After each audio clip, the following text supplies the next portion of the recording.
An Ebola outbreak in the Democratic Republic of Congo has been declared a public health emergency of international concern by the World Health Organization. Dealing with this outbreak is difficult as it involves a rare strain for which there is no vaccine, and the cases have been found in an area affected by conflict.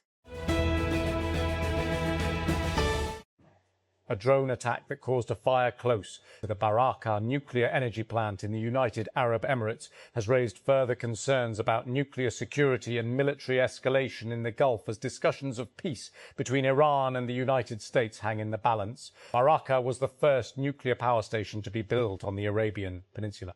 Here is what we know about it. Amazon announced the latest update to Alexa Plus on Monday, the ability to generate podcast episodes on demand. The new feature called Alexa Podcast is rolling out to customers in the US today. Amazon describes the capability as a way to turn any topic you're curious about into a podcast episode, ready in minutes. Veteran batter Mushfiqur Rahim hit a glittering century as Bangladesh set Pakistan an imposing target of 4-27 to win the second test after another commanding day for the hosts on Monday. Bangladesh posted 390 all out in their second innings on day 3 with Mushfiqur, who made 137, and Liton Das, who hit 69, putting together 123 runs for the fifth wicket. Tehran, Iran. The Iranian stock market is due to reopen this week after an 80-day closure due to the war with the United States and Israel. While the exchange is not the core engine of economic financing in sanctions hit Iran, the reopening could offer an insight into the state of the country's economy and allow authorities to gauge investor trust and market liquidity. The World Health Organization has declared that an Ebola outbreak in Uganda and the Democratic Republic of the Congo DRC is a public health emergency of international concern, setting off alarm bells around the world. Several countries battling CIMASA virus are battling to contain a hantavirus outbreak linked to a cruise ship trip to South America. What is it actually like on board a flotilla to Gaza, knowing you'll likely be targeted and imprisoned? Until now, it's a story that's been told mostly in fragments, one vertical video at a time. This is the inside story of what it is like on the global Sumud flotilla, the drone attacks, the safety drills, the calls home, and the Palestinians in Gaza waiting to see if civilians can break a siege backed by a superpower.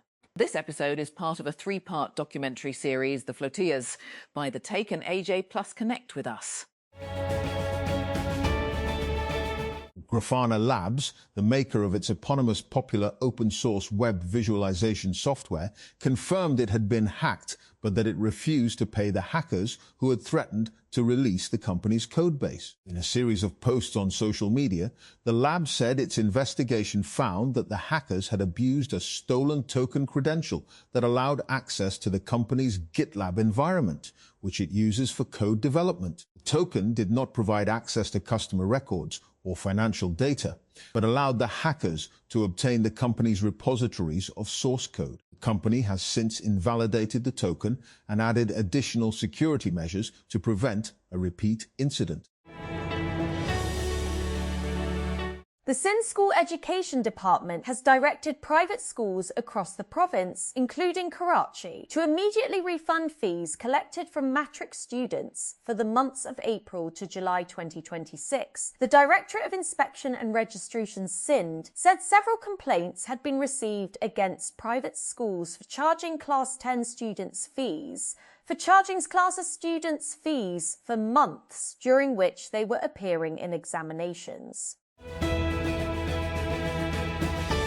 The Islamabad administration has exempted shops, markets, shopping malls, restaurants, and several other businesses from the recently imposed early closure timings until May 31, 2026. According to a notification issued by the Office of the District Magistrate, Islamabad Capital Territory, ICT. The exemption has been granted with immediate effect in continuation of an earlier notification issued on May 5 and in reference to a Cabinet Division notification dated May 18.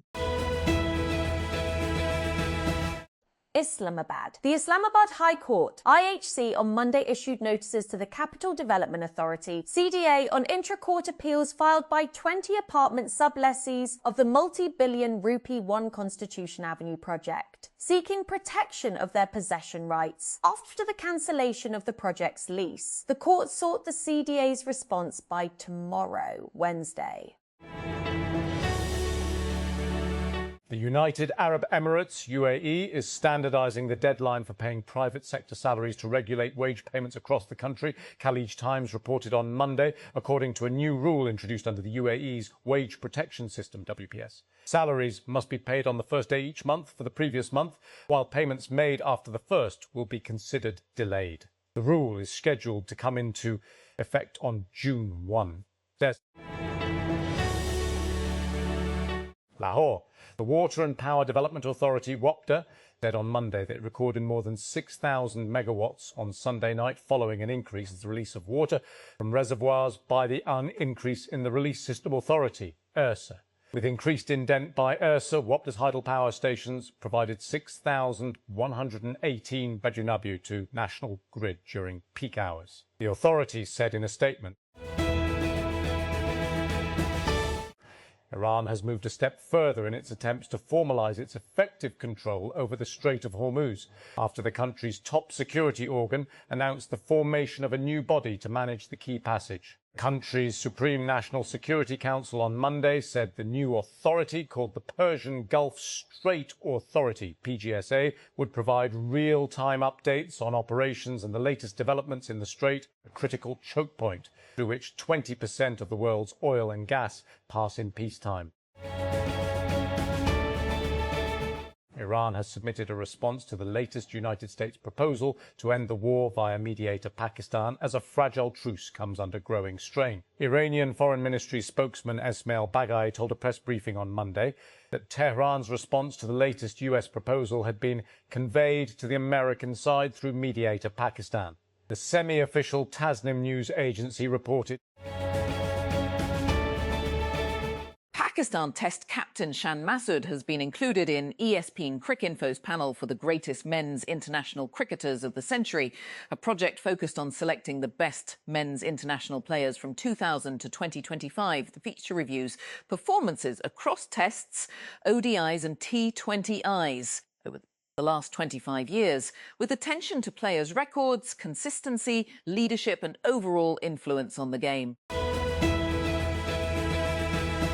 The Punjab government has proposed making building fitness certificates mandatory for private schools to ensure the safety, strength and stability of school buildings. According to a letter issued by the Punjab Communication and Works Department, school buildings will undergo structural inspections and safety assessments. The proposal recommends hiring third-party consultants or independent engineering firms to carry out the inspections.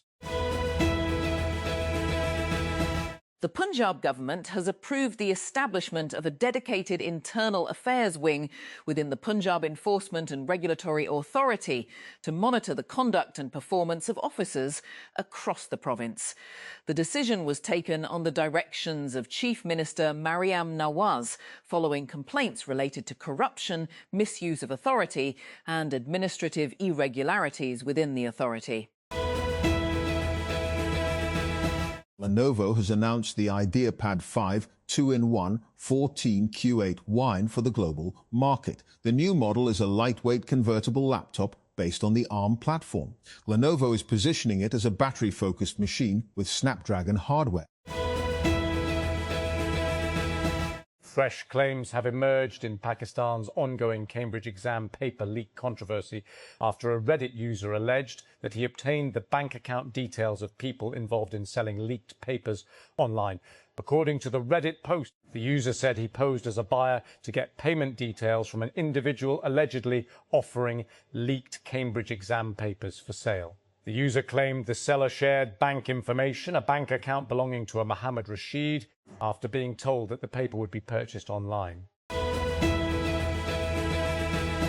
Islamabad. The prime accused in the murder case of 17-year-old TikTok influencer Sana Yousaf retracted his earlier confessional statement admitting to the murder while testifying before the trial court on Monday, alleging that Islamabad police had falsely implicated him in the case. Last year, Umar Hayat, son of a retired government official and a TikToker himself, had confessed before a magistrate under Section 164 of the Criminal Procedure Code, CRPC, that he shot Sana. In his statement, he admitted developing a one-sided obsession with her after online interactions and said jealousy and suspicion drove him to commit the crime. Iran's top security body announced on Monday the formation of a new body to manage the Strait of Hormuz, which Tehran has effectively closed and wants to charge ships to traverse. On its official X account, the Supreme National Security Council shared a post for the Persian Gulf Strait Authority, PGSA, saying it would provide real-time updates on the Hormuz Strait operations and latest developments. A Spanish court has ordered the country's tax authority to refund 55 million euros and the 48 metres 6 to singer Shakira after ruling that the money was improperly collected in a dispute over her taxes. The National High Court has ordered the Treasury to repay the amount plus interest to the Colombian singer, who is known for hits like Hips Don't Lie and Wherever Whenever. 2 police personnel were martyred on Monday after a speeding dumper truck crashed into a police van on the M9 motorway within the limits of Gadap City Police Station. Officials said, according to Malaya Police, a patrolling police mobile engaged in snap checking was hit by a speeding dumper travelling from Hyderabad to Karachi. Dow University of Health Sciences, DU8's Pro-Vice-Chancellor Professor Jahan Ara Hassan has said that around 400,000 people die annually in Pakistan due to high blood pressure. Speaking as the chief guest at an awareness seminar and panel discussion held at the Dow Institute of Cardiology on World Hypertension Day, she said that globally about 1.4 billion people are suffering from hypertension, while the disease causes nearly 10 million deaths worldwide each year. Red Magic has launched the Red Magic 11S Pro series in China as its latest gaming-focused flagship lineup. The new phones bring upgrades in performance, cooling, display quality and battery capacity. The series also adds features designed to give smartphone users a more PC-style gaming experience.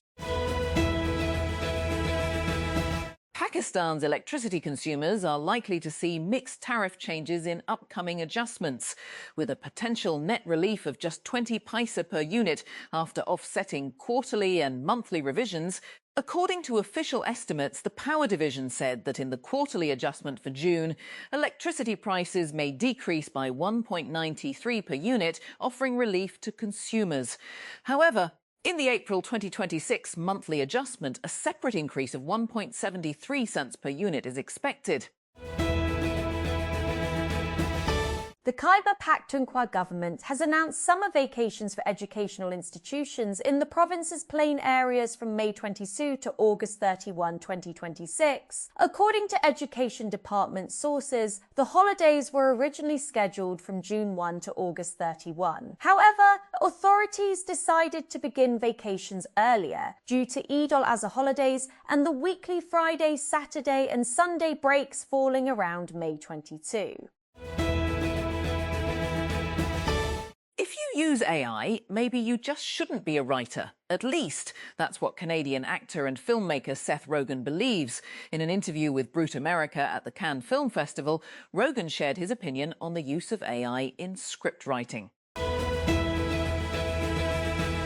Islamabad, in a significant development in the $190 million case pending before the Islamabad High Court, IHC. Counsel for incarcerated PTI founder Imran Khan and his spouse Bushra Bibi challenged the court's order setting a deadline for concluding arguments in the appeals against their conviction. Imran, imprisoned since Aug 5, 2023, for concealing details of Toshakhana gifts, is serving a 14-year sentence at Rawalpindi's Adiala jail in the 190 meters case, also known as the Al-Qadiyah Trust case.